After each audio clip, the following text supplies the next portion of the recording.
Hello, in this video I will show you how you can reset your POCO F7 to system settings. So first, you have to go to the settings and from here click on About Phone. And now you can find here Factory Reset, and this is the Factory Reset section. So it will erase the following items: contacts, photos and videos, apps, accounts, backups, SD card data, and other items on this device. So keep that in mind.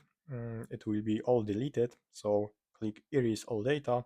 Now you have to confirm your PIN. Click Next. And also you are able to make backup from here by clicking this blue backup button.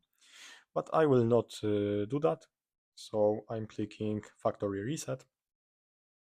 And from now you have to wait 10 seconds, and when 10 seconds passed you are able to click next, and it will be started to making the factory reset. So I will not show you how it looks like because I don't want to reset my phone.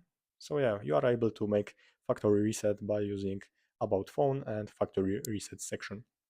So basically that's all. Thanks for watching and subscribe this channel.